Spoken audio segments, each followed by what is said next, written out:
Welcome to the Marketing Minds podcast. I am so excited because today we are joined by Gareb Shamus. He is the creator of Wizard Magazine. He is the founder of Comic-Con, the Comic-Con, and he also has an amazing new business called Star Pics, which are celebrity trading cards. I've already picked up a couple myself. It's a genius idea. I'm excited to dive into all things marketing, Comic-Con, Star Pics with Gareb. Gareb, thank you so much for joining us here. I'm so excited to have you on. Absolutely. Thank you. I get to talk about superheroes. What could be more fun? Amazing. And we just had so many great conversations. I know we were recently at an event together. We were in an Uber driving to the event. You're just sharing so much wisdom that you've gained over the years with everything that you've done. We're going to dive into your story. We're going to dive into Star Pics. We're going to dive into a lot of different things. But what's one big marketing lesson or takeaway? We love to start with this on the Marketing Minds podcast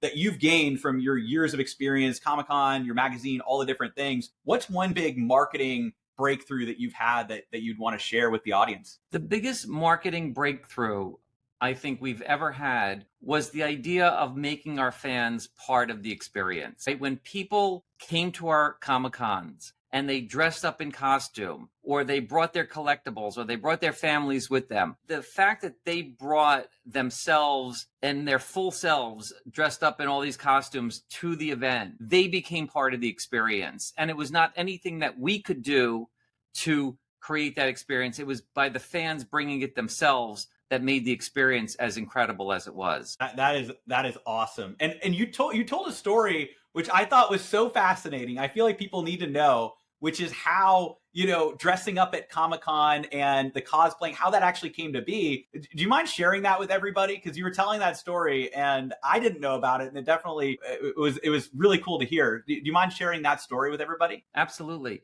So the way cosplay started was actually as a fluke because of the magazine. So I published Wizard Magazine for many years. I started it back in the early 90s when there wasn't even an internet. And what we had was our Halloween issue would come out and we wouldn't be able to show the costumes that people wore during Halloween until our December issue, because people would have to physically take pictures, print them out, send them to us, and then we publish it in the magazine. So when we did our first Comic-Con in the mid-1990s, we had people say, we went to our fans and we said, look, we have our Halloween issue coming up. Can you do us a favor and dress up early for Halloween and come to the show dressed up in your costumes? And little did we know, when the show opened up, we had hundreds of people dressed up in costume. It was unbelievable. Everybody was wearing the coolest costumes of their favorite superheroes, whether it was Batman or Wolverine or Spider-Man. It was really incredible how our audience turned out for us. And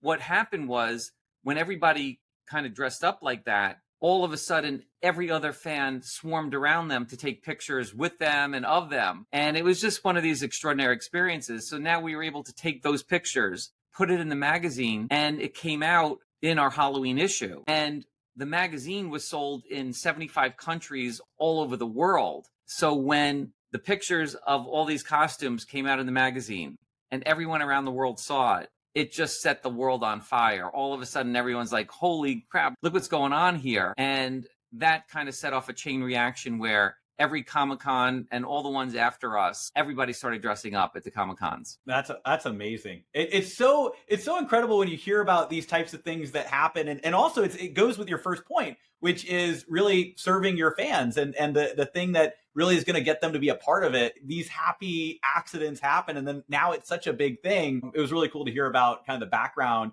And what I would love is just to get a background on you and kind of what brought you to this place. I'm really excited for us to talk about all the different, marketing things that you've learned over the years, but also talk about Star Pics, the things you're doing today. But maybe you could take us back, because I know you started off with Wizard Magazine, and then that just became its own thing, and then Comic-Con, and now Star Pics. Could you walk us through kind of your journey, how you got into all of this and what that looked like? Absolutely. So I was a kid like everybody else. I grew up reading comic books and collecting sports cards, and I had 3 brothers. And it became such a big family business, all the collecting that we were doing, that my mom decided to open up a sports card and comic book shop when I was a kid.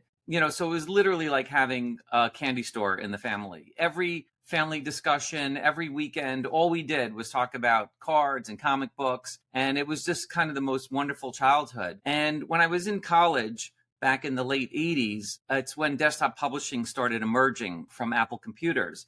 And I became very, very experienced in desktop publishing, that when I got out, I decided to start a newsletter for the store about comic books. And what happened was that the store was called The Wizard of Cards and Comics. And the newsletter did so well, and we started selling so many more comic books, that I decided to turn that into a magazine. I called it Wizard. And within about a year, in the early 90s, the magazine just took off. There was about 7 artists that worked at Marvel Comics that decided to leave, and they formed a new company called Image. And when Image was born, there was no internet. So there wasn't any place to go on social media, or there was hardly any even cell phones back then to go on and tell everybody and tell all your fans what you were doing. There was only one source, and that was Wizard Magazine. So we had basically the exclusive on all the biggest artists leaving Marvel to start their new company. And then everybody had to buy my magazine to find out what was going on, and it just took off. And so that led to years of just every month coming out with a new magazine talking about all the movies and television and toys and games and video games and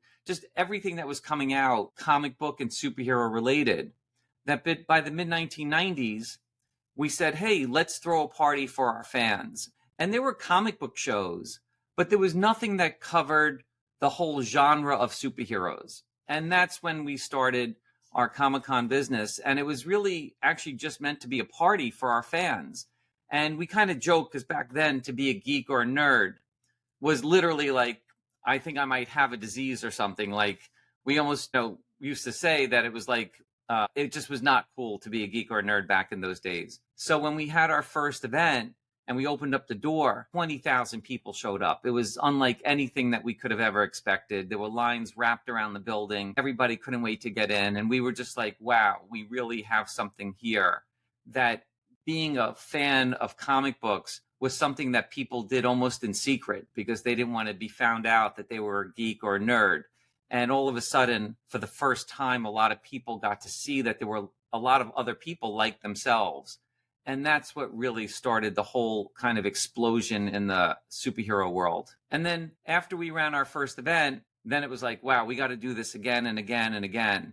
And so after that point in time, I actually started a few more magazines on anime and manga, on action figures, on card gaming like Magic the Gathering and Pokemon. And those magazines took off. We started doing a lot more Comic-Cons. So today, I've actually produced about 200 Comic-Cons with my brother. We've had over 5 million people in person at our shows, and arguably have had, billions of people impacted around the world by the content that we created at these events. So it's been pretty extraordinary. That's amazing. That's amazing. And also just to see that the impact that has, and the ripple effect that has, and also giving people that space and that place where they can be themselves, see that they're not alone. There's so many other people, and then sharing that thing together. One thing that I found was really fascinating, and you were talking about this when we were having a conversation just a week ago, or week and a half ago.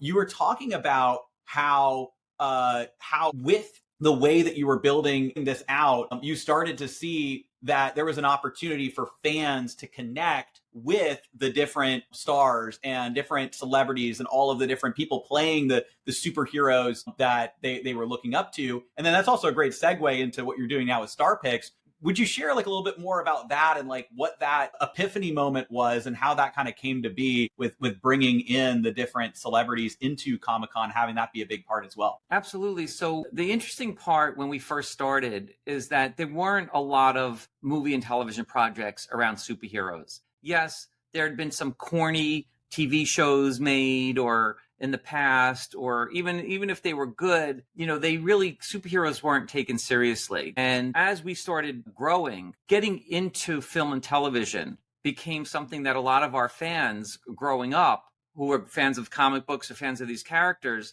started getting jobs in Hollywood as assistant directors and then directors, part of a production, and then assistant producers, and then ultimately producers. And what happened is all of a sudden there started becoming a lot more projects about film and television shows that were coming out on superheroes. And we started wanting to bring in a lot of those actors into the shows. But a lot of them weren't the big name headliners. It was only, within about 15 years ago, after Iron Man came out, that all of a sudden the world started taking superheroes and superhero films very seriously. And we wanted to bring in a lot of these actors into our shows. Now, the thing is that at first, it wasn't really expensive to bring in a lot of the talent. They wanted to promote their new projects or make some money selling autographs. But the thing was that as these actors started getting bigger and as the shows started getting bigger, we wanted to figure out more ways for the celebrities, for us to be able to pay higher fees for the celebrities to bring them in. And up until that point, I think in almost history, the real value of a celebrity and of the proof of meeting them was getting an autograph. That was always the thing that people wanted most. But then what happened was, as social media started coming out, all of a sudden people wanted pictures with their favorite celebrities. And as they wanted pictures with their favorite celebrities, all of a sudden that became the proof of meeting the celebrity. And all of a sudden that became the thing that people wanted the most, because that's what created the FOMO on social media was, hey, look at, I just met Chris Evans. I just met Chris Hemsworth. I met, Tom Holland or Tom Hiddleston or, any number of the big celebrities out there. But then what happened was the Marvel films started coming out in a big way. So between social media and the Marvel films, all of a sudden, it started driving massive interest in wanting to get that picture. And it was just kind of funny because to me, in the early days, when people just wanted the autograph, people were used to paying for the autograph. And maybe once in a while, they'd want a picture. So we never really kind of restricted that. But then as we started needing to come up with figuring out how to make more money to pay for the celebrities coming in, my brother and I were like, hey, how do we make more money? Can we charge for photos? And that's really, we kind of really set the standard for that. But people started yelling and screaming at us about charging for photographs because no one ever paid to take a picture before. So we said to ourselves, all right, if we're going to charge for pictures, let's take a professional photo with a professional background, a professional photographer, and then we'll print out an 8x10 picture for you that you can get signed if you want. And then as social media and digital media started progressing, we started offering people the opportunity to get free digital photos that they can then post on social. And so all of a sudden, that whole business exploded. It started creating and generating a lot more capital for us to be able to then pay to bring in bigger celebrities. And then also with the combination of the Marvel films and social media, and then people being able to post these photos digitally on social, the whole business just literally went exponential on us. That's amazing. And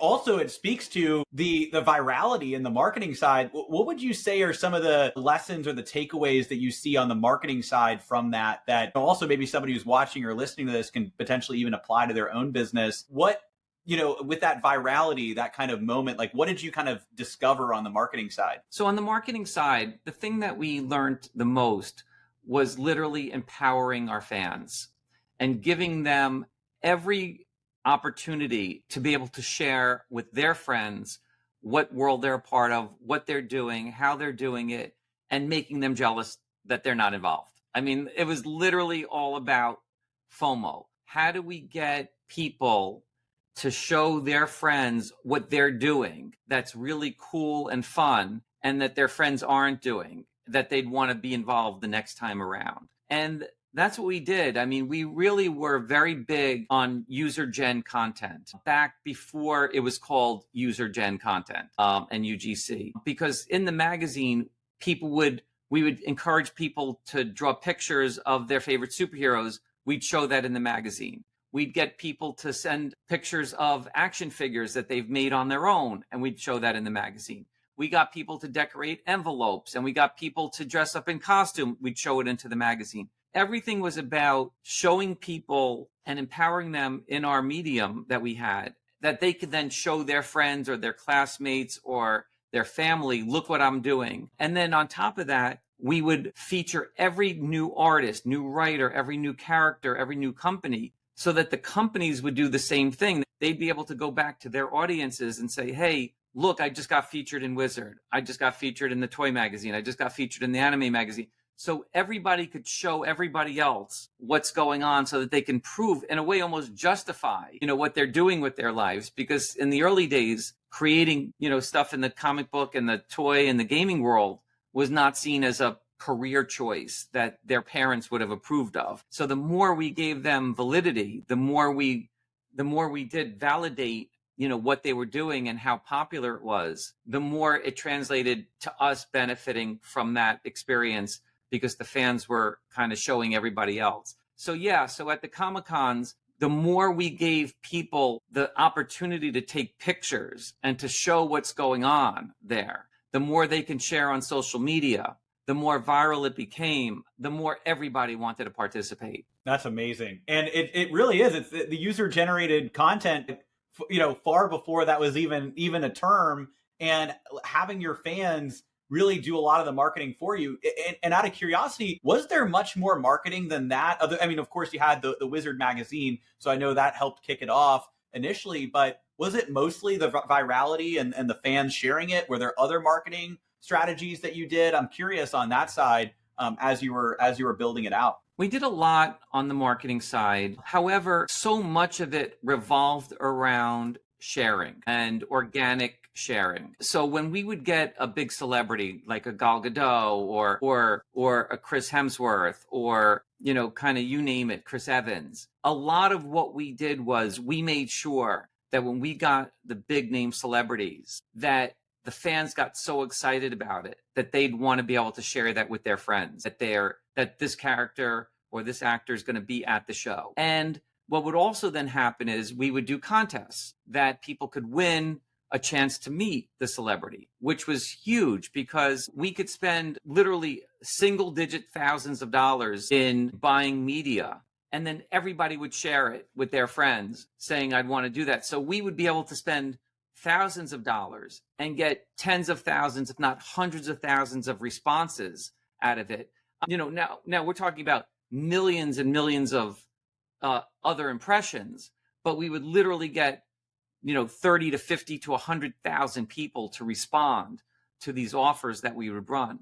So we were spending millions of dollars on celebrity talent, and the benefit was, that we'd only have to spend thousands of dollars to get the organic search, the organic, marketing value out of that. So that's one thing that we would do really, really well. The other thing was that all the companies that were there benefited from telling all their fans, hey, we're going to be in this city this weekend. Here's a chance for you to come out and see us. So if all these companies had tens, if not hundreds, even potentially millions of followers, they would also share with their fans, hey, we're going to be in the city. We're going to be in Chicago for the weekend.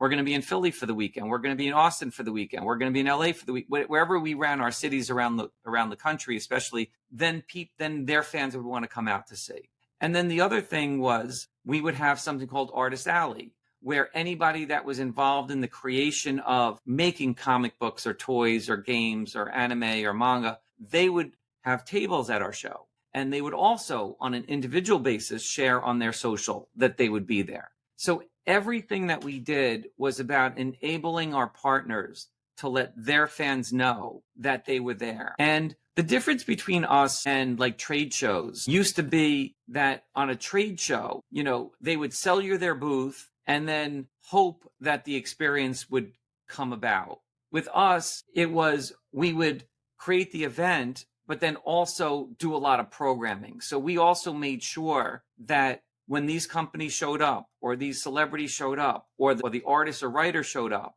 that we would also be involved in the creation of experiences that the fans could participate in, that also would resonate not just at the show, but after the show. And that's also something that we took a lot of pride in, was the idea that we always thought about Monday morning, right? And a lot of people that would put on events, you would say to them, hey, I'm coming to their show. What can we do? And they'd say, oh, on Friday we could do this. On Saturday we could do this. On Sunday we could do that. And if I said to you, okay, well, what about on Tuesday? What could we do? Their answer would be, the show's over. There's nothing we could do for you. And I used to say to people that let's use the weekend as a way to create an experience for you that come Monday morning, there's a lot that you could benefit from on a moving forward basis. And that's what we would do at the shows. We would create experiences that would resonate far past, the show being over. Excellent. And you can definitely see that and the way that helps amplify both into the different, companies and partners that you're working with, but then also all the fans that are talking about it. The next week, that's what they're posting about. That's what they're talking about. And it sounds like everything that focus on fans, focus on partners. And also one thing I want to touch on too is the celebrity experience. I know you were sharing a little bit of that with me before, but focusing on all those things amplifies the other things you're doing. So if you spend money on advertising, because you have that virality component, because you're bringing in great celebrities that are helping to promote, you're also really empowering the fans and you're empowering the partners to share. All of those things coming together allow you to have that multiplied effect on all the other marketing that you're doing. I think it's a really, really valuable lesson that anybody can apply, inside of their business to look at like, how can you do that, have that focus on your partners and instead of looking at customers as fans, right? The raving fans that you have. You said something really interesting to me as well as one of our other conversations about actually thinking about the celebrity experience and that many people don't actually really think about that. I'm curious, and I think that's also really interesting, like inside information that not a lot of people really know about, but like that experience of like actually kind of creating a really valuable experience for celebrities. What was that kind of like on your side of things? Yeah, so for us, we wanted to create a great experience for the celebrities to come to our show and feel very comfortable meeting their fans. A lot of celebrities, believe it or not, are very introverted. And even though they might appear extroverted. So we want to be able to make it so that it's a very comfortable environment for fans to be able to meet this celebrity, their favorite celebrities, and for celebrities to be able to interact with their fans in a very comfortable way. And we were the best at that. We are the best at that because for us, the more we make it easier for celebrities to want to come to our events, the more celebrities are going to want to come to our events. And ironically, when we would try to get a new celebrity to our show, a lot of times they'll ask a celebrity friend of theirs, hey, I know you go to these events. What do you think of that? And if they say, it's so much fun, I get to meet all my fans, it's like I'm not even working. All of a sudden, that's the best recommendation that we can get. And it's everything from not, we kind of use this expression that a lot of people think that bringing a celebrity to your event is like ordering a pizza. You just go on the app and say, oh, I'll take one of those, I'll take one of these, and then just order them, and then they just show up. And it's very, very far from that. A lot of people think it's that, but it's really far from that. They're humans, they have feelings, they need to eat, they need to use the restroom, they need time to detox, to kind of, come down from the experience and then kind of get psyched for the experience. They might be on stage in front of anywhere from 6,000 to 12,000 people live answering questions, right? You really have to get kind of psyched for that. And so we make it really, really comfortable for the talent to be able to come to the show. And then the other thing that we do is we don't just bring one big headliner. We actually bring 10 or 12 big headliners to the show.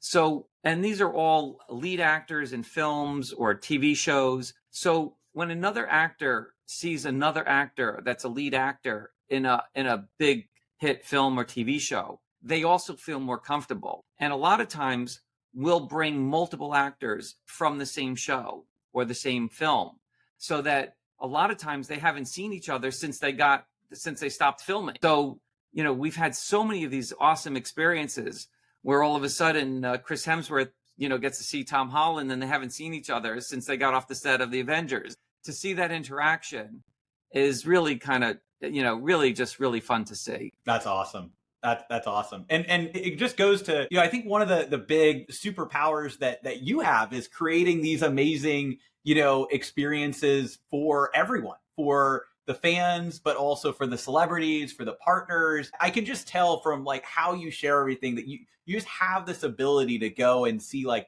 what's really going to help people be a part of something, which I think is really special and really awesome. And you can really feel that in how you approach every single person involved. And so I'm excited to also talk about the new venture that you have as well, because I know this is like one of your big passions right now is your Star Pics cards. And I've got a couple of them as well, which is really exciting. But these are celebrity trading cards, which when you were explaining this, because we had seen each other at an event a while ago and we were talking about this and you were sharing that this was something that you were building and creating.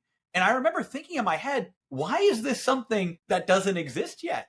Right? There's sports trading cards. Of course, there's Pokemon cards, there's Magic cards, there's all these different cards, but especially like on the sports cards, there's a lot of different, trading cards like baseball cards, but there hasn't really been that for celebrities. And so now you're creating this whole business around this Star Picks, which I just think is such an amazing idea. So you want to share with everybody where that idea came from, what StarPix is all about, and what you're doing on that side now. So StarPix was born out of this idea that we've had so much access to celebrities and so much access to the most incredible people out there that fans want to meet or have this relationship with. And that's where it started with, okay, we have this incredible relationship with the celebrities. How can we enhance the experience of bringing this to fans in a way that they can't get on their own, right? And I've always had this insider access to celebrities, coming to our Comic-Cons or being featured in their magazines. And how are we able to kind of extend that experience to bring something to people that they wouldn't be able to get on their own? So StarPix was born to create trading cards, but with celebrities and autographs, and to kind of bring that all together into a very high quality package that creates a really premium opportunity for people to have something, a keepsake of a celebrity that's had a big impact in their life. So I'm going to show you some of them. So like here's one of Orlando Bloom. So here's an example of a card that we have. Here's another one. I'll show you Mark Hamill. So here's a card of Mark Hamill from Star Wars, of course. And on the card, you could see that he's autographed the card. He's actually physically autographed the card here. So he had to touch the card to get it. And then the other great things about what we're doing is all the cards come encapsulated in a tamper-proof, UV-protected holder, so that all of a sudden people know that when they get it, it's uncirculated, it's untouched, and all of a sudden it's now in this holder. Each card is graded, so you can see what the grade of the actual card is. It's also graded by the autograph, so this is an auto 10. And then we also put some incredible features in here. So we actually say when it was actually signed, so we date stamp them. We give their name. It's obviously StarPix in Series 1. So there's a lot of data that's in here that's very unique to our cards that you're not going to find anywhere else. And we really wanted to create this premium autograph experience for somebody so that if they're a fan of a celebrity, they can get just the right product, with their favorite celebrity. So yeah, and it's been really fun. I've been a lifelong card collector. So to be able to make my own trading cards and then get the celebrities to sign them and then be able to share them with the fans. And these cards are done the way I would want them done, the way a real true collector would want them. All the features that we want built into a trading card, we've been able to do here. So it's also, because it's date stamped, it's also notarized, so it's witnessed, which means that there was an actual witness that got it. There was an actual witness that actually saw that it was signed. Also, there's something very interesting about the process too in our cards getting signed, and that's something called chain of custody. That there's something also built in that when the time the card gets signed to when it gets encapsulated in the plastic in the holder by a company called CGC, which are the leaders in comic books and coins out there, and also trading cards, like especially Magic the Gathering and Pokemon cards. So they're the leaders in all those areas to get their cards graded. The card never leaves the hands of someone who is authorized to actually hold and to witness the cards. So it never leaves the hands. It's never outside of our purview, so that we know that the cards are exactly from who we say they're from. And so when they get actually graded, they're actually truly authenticated. Wow. That's amazing. And the level of detail and even the chain of custody side of things, just to make sure that, it's 100% authentic throughout the whole process. And I remember, because I've gotten a couple of these already, and I already was really excited about it, but opening it up and unboxing them, it really did like blow me away that it was a really cool experience. They were, done together in a really great box, but then opening it up and actually seeing the card's already been sealed, because that's a different type of experience than kind of opening things up and kind of getting worried. Okay, am I smudging it? Am I doing something, with kind of a traditional, pack of cards or something you might get that way. And so to have it already there, to have the signature, the way the layout is. And then one thing that I thought was really interesting. Oh yeah, there you go. You got the box right there. Yeah, so this is the box that they all come in. As you can see, this says Megan Fox on it. I just pulled it off my bookshelf because that's where people would want to collect them. So when you actually buy each card, it comes in a collector box like this. And then here's the card, the Megan Fox card. It's in a black velvet pouch inside. Yeah, and then here's the Megan Fox card. And that's how it comes in the holder and opened up like that. Here's another card. We did Paul Rudd as well. So this is how it comes in this plastic in the box. And then, we have the Paul Rudd card here. Yeah, so it's really exciting to be able to think through the entire experience that someone's going to have when they purchase one of our cards. And that's really where, our know-how and all about the customer experience is critical to what we're doing here, because we want to make sure that from start to finish, people are getting something that they feel really has kind of the love and the attention, and that they know that somebody that's really big into collecting and somebody who's really big into making sure that they have a great experience, that it's from people that believe that. And that's us. And that's what makes it so exciting for us to be able to give somebody a premium opportunity to get a piece of history, which is really amazing. You could tell all the thought that really went into it and putting it together. And one thing that I didn't initially realize until I got it and I looked more into it is you have different versions, which collectors love as well. There's different foils and different levels of rarity. Do you want to share what that looks like as well? Yeah, absolutely. So, here's a card with Kelsey Grammer. So this is a 1 in 25 gold foil edition. And then on the Orlando Bloom, this is a 1 in 10. When you held it into a certain light, it has a prismatic foil to it. And then each card also, there's a 1 in 10. There's a 1 of 1, that's a gold prismatic hollow foil. So this is another version of it. So here we have Ethan Hawke. So there's a lot of different versions of the cards. This is a 1 in 25 gold. And then we also have a 1 in 5 red foil edition. So this is Martin Sheen. So I've kind of pulled out a whole bunch of different cards that we have, that are going to be coming up down the road. So, we've gotten quite a few celebrities, already done. And by celebrities, we're also talking about influencers and musicians and athletes. We've got some pretty incredible people coming up that is going to kind of blow people away. And so we're just getting started. We just put our Paul Rudd and our Megan Fox cards on sale. Iman Vellani is coming up. She plays Miss Marvel in the Marvel TV show, but she was also part of the whole Marvel MCU, they call it, the Marvel Universe. So it's pretty exciting for us to be able to work with the level of talent that we're working with and being able to provide people with something that they typically would never be able to get on their own. Yeah, it's amazing. And you're the perfect person to do this, because you have this experience with all of these different celebrities and and actors and actresses and influencers and all these different people, and then to also with the background of collecting cards but also comic books and all of that, putting it all together, it makes so much sense.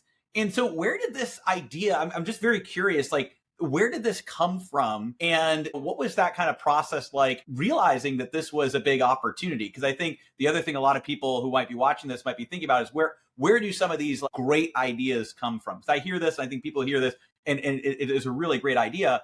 But where did that come from for you? When did this idea kind of come to place? Well, the good thing is that the idea came from just literally being in the business for 30, 35 years as a professional, and many, many years just as a kid collecting. And when I was doing Wizard Magazine, we were actually inserting cards in the magazine 25, 30 years ago. We were working with the companies to do cards of a lot of the characters that we were inserting into the magazine, so people were getting them for free. I've created tens of millions of cards before in the past. And then when you look at the Comic-Cons that we were doing, a lot of the card companies would want to get some of the actors to sign their their Marvel movie cards or their Star Wars movie cards. And we used to joke that if they're coming to me, then they couldn't do it on their own. And because if they couldn't do it on their own, that means that I was doing the hard part. So that means that I was doing the hard part. So I've been a card collector kind of my whole life. I've collected sports cards, comic cards. I mean, kind of you name it.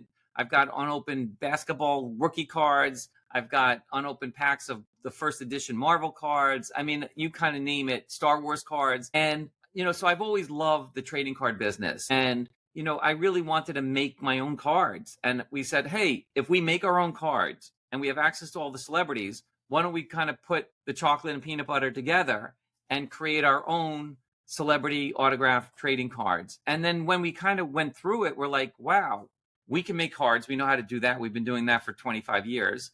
And we've been working with celebrities for, 25, 30 years. Hey, why don't we put that together and actually make them and then sell them? And by the way, we noticed that nobody else was really kind of doing it that way. And then we said to ourselves, well, if someone were to do it and other people have done some other kinds of cards, what is it really missing? What are the things that as a collector and as a fan, we really want as added to that? And a lot of it was, the authentication side of it, right? So it's actually a very cumbersome process that you get the card autographed or you get something autographed, and then you have to physically put it in an envelope, send it to the company, pay for it, wait weeks to potentially months to get it back. And then all of a sudden, you now have it. And it's a great experience. And the company we work with does an incredible job. But for a lot of people, they don't want to have to do all that work, right? They want it. They just want it. And so we said, okay, well, why don't we do that process for them? Okay, well, if you just get it done, well, then what kind of packaging does it come in? It just comes in a plastic holder. Hey, let's create this really cool collector box for people that want to collect it. Okay, and then what are the other features like the date stamping and the authentication and all the other things that kind of went into it? We said to ourselves, these are the kind of things that we would want as a collector. And that putting it all together, we were like, hey, we've got something that's really unique here that you might be able to get an autograph here and there, but you can't get this package all in one the way we are doing it. And we really wanted to create that really cool premium product that if you're a real collector, this is something that you'd absolutely want to have. Absolutely. And I know one of the things you were sharing as well is kind of the way that your fans are so involved in a lot of the different marketing and the things that you've done in the past. I'm curious what kind of the marketing vision you have with these cards are, and are fans going to be a big part of this as well? I think I know the answer to this, probably a leading question on that side, but I'm curious, what are the plans to really, get Star Pics out there, and are there plans to involve fans? Like what does that look like? Yeah. So for us, it's actually going back to the playbook, that kind of built our success, which is working with really amazing talent out there. They all have massive fan bases. So to be able to tap into their fan bases, and they're very limited products. So on all these cards, they're all limited to about 41 editions. So they're all very, very limited. So when you're talking about celebrities that have hundreds of thousands to millions to tens of millions of fans and having a very limited run of them, absolutely. And then the other thing is that we're encouraging people to send us their unboxing and to send us their videos so that we can post them on social media, so that we can show other fans what it's like to actually get one. And then we're also, with the different celebrities that we're working with, they all appeal to different fan bases. So when we do Mark Hamill, we're appealing to Star Wars. When we do, in this case, when we do Jamie Alexander, she's part of the Thor universe, right? When we have, all kinds of people that we're working with, they appeal to different universes of characters. And by going after the Marvel and DC and Star Wars and this universe and that universe, all of a sudden, everyone's going to be able to notice, what we've got going on. And yes, it's all about, creating the kind of opportunities for fans to get something really cool that they've always wanted, and then to be able to share it with their other friends.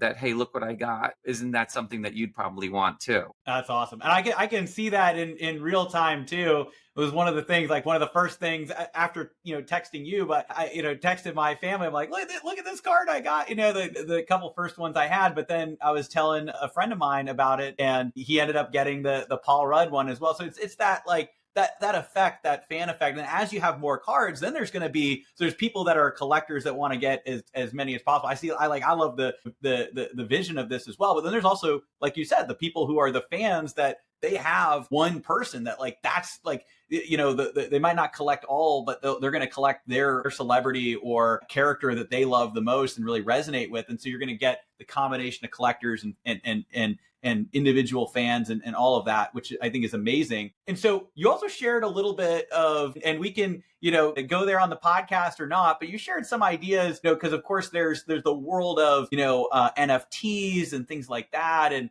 is there anything you want to dive into on that side or future ideas? Is there any way that might play into what you're building out here? Absolutely. So one of the things that we're trying to accomplish here is make it so that, you can also collect this in a digital way. And for a lot of people, they might have the physical, but they also want to be able to get the digital. And on each card right now, this is the back of the card. There's not only a holographic symbol on there, but there's also a QR code. So every single card is available to check out online. So that's another big security feature that we have on each card. So if you scan the QR code, you can see exactly the card that's supposed to be in the holder. So if someone's going to spend a lot of money on that, especially in the secondary market, they want to make sure that the card that they're buying is actually the card that we say is supposed to be in there. We're only this close away from making it so that not only are the cards online, but they're also on chain. And we've been able to create this link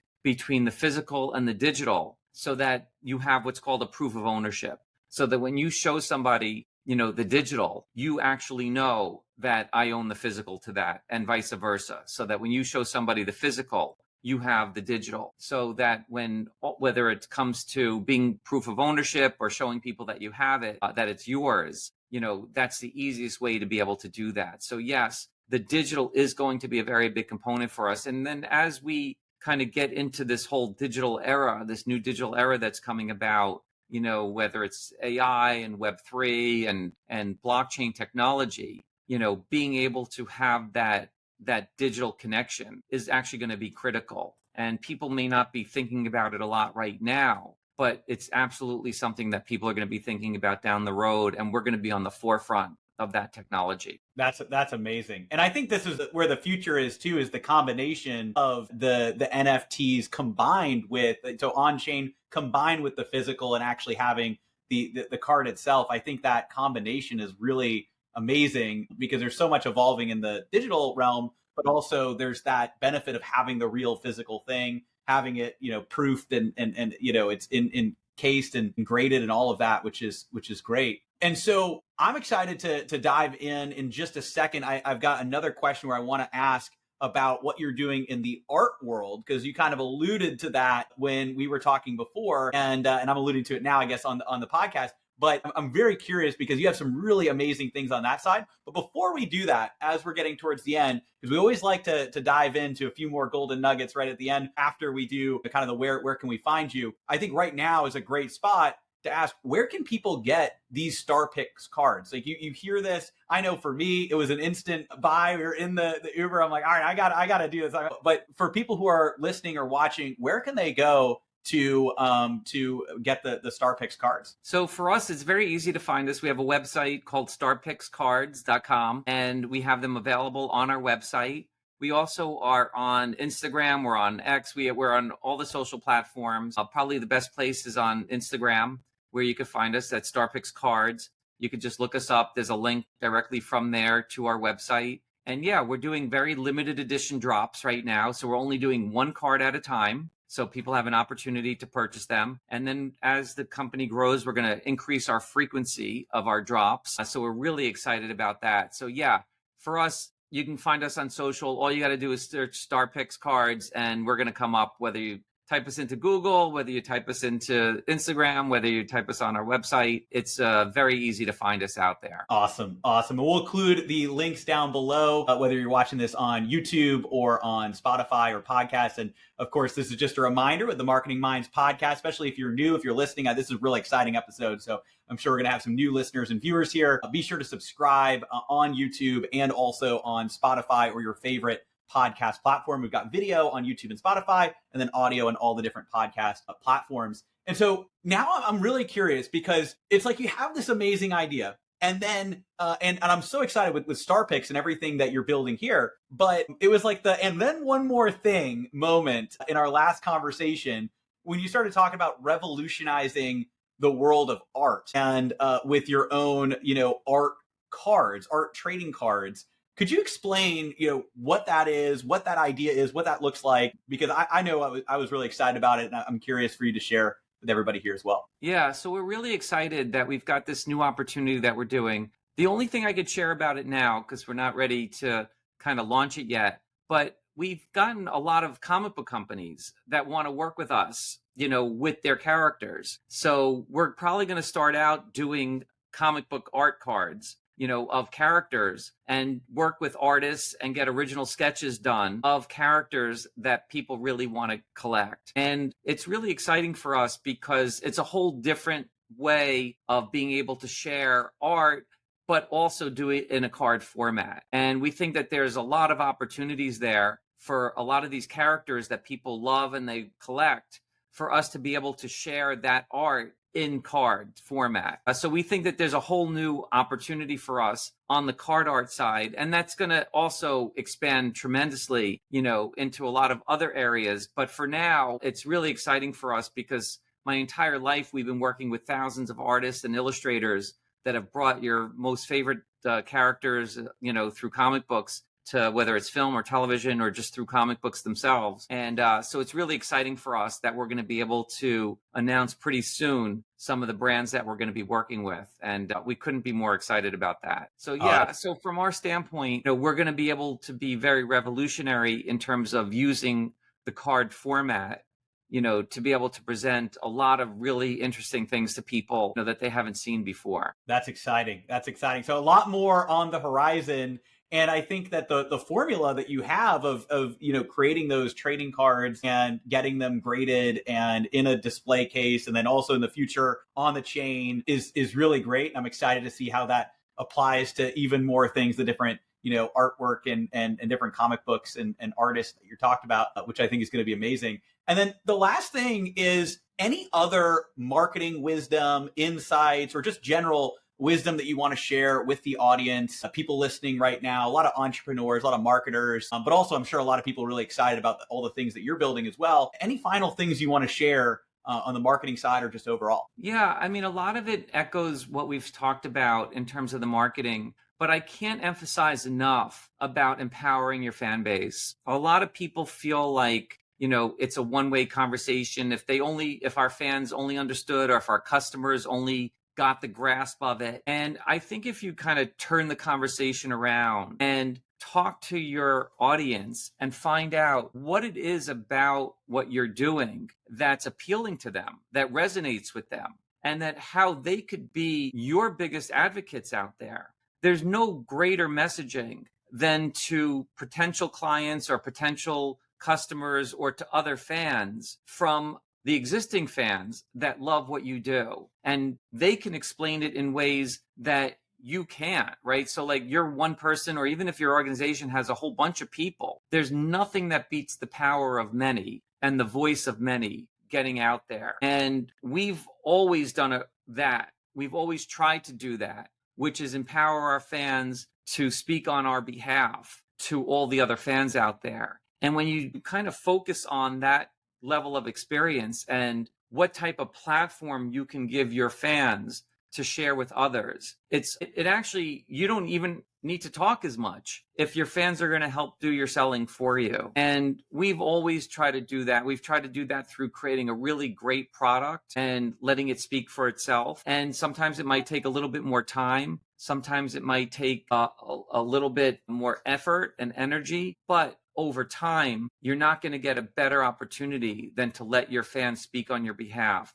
When we sell these cards, when we sell out, people are going to be happy that they got some, and people are going to be upset that they didn't get one. And the people that are upset that didn't get one are going to be just as important as the people that did get one. Because when they tell people, oh, I can't believe I didn't get it, that company sucks or whatever, how do you turn that into a positive of, wow, if we're creating such a great product that you couldn't get it because it sold out so fast, well, then that's also a great message too. And respecting your fans that way. The other last part is that I really think that when we hit on something, especially in the cosplay world, which was also creating an opportunity for your fans to create an experience that was only possible through their participation. And by that, I mean is a lot of people think of creating experiences of, hey, what can I do for my fans so that will make them have a good time? And if you start thinking about, well, what can my fans do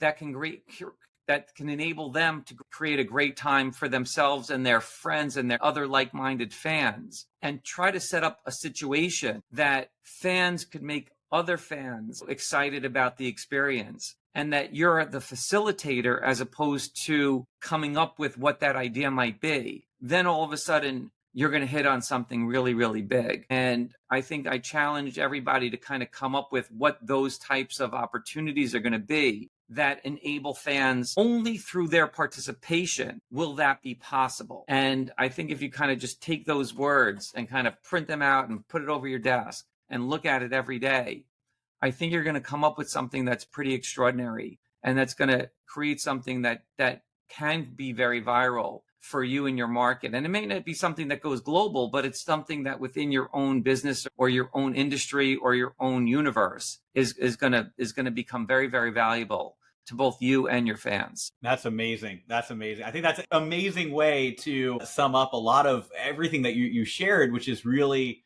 tapping into the fans and also seeing how they can be a big part of it and treating them a part of everything that you're building. I love it. This has been really fantastic, Gareb, having you on here. I enjoyed learning about every part of your journey from the original, Wizards Magazine all the way to Comic-Con, all the marketing insights there, Star Pics, some of the future things you're building, but especially how to empower and enable fans. And of course, with everybody watching, we're going to put the links down below to that starpixcards.com and all the other links, social media links. Definitely check those out. I'm excited with my first couple cards there and looking forward to collecting more, and really amazing insights. So thank you so much again for being on the Marketing Minds podcast, Gareb. Appreciate it. Thank you so much. It's always fun chatting about this stuff.